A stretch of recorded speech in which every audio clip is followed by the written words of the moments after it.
Good afternoon mga kababayan, this is Chance sa Bagsakang Gala. Mayroon na naman tayong magandang testimony ngayong araw. Halos araw-araw ako nakatanggap ng ganito. Ito, sabi niya, good afternoon po, share ko lang po ang experience namin. After 2 weeks namin ng paggamit ng Acid Guard Plus. Masarap po palagi ang tulog naming mag-asawa. Night shift po kami parehas at madalas hirap makatulog sa umaga.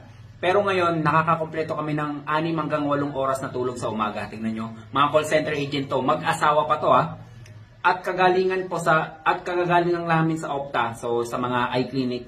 Nagpagawa ako ng bagong salamin dahil mula 50, 70 na grado, naging 25 na left and right. Isipin niyo yun, 25 hanggang 75 na grado, naging 25 na lang ngayon. Grabe.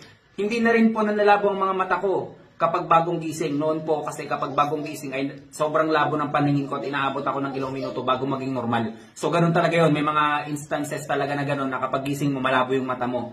So imagine mga kababayan, nakakatulog na sila ng mahimbing. And then yung mata nila, overall, sigurado cleanse na rin yung katawan nila. Maganda na rin circulation ng dugo nila. Advisable din to sa mga nasa BPO, nasa mga night shift na trabaho. And then meron siyang laboratory test daw. Abangan natin yung magandang resulta ron.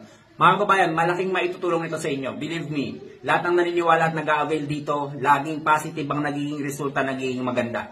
Ingat kayo ulit mga kababayan and stay healthy.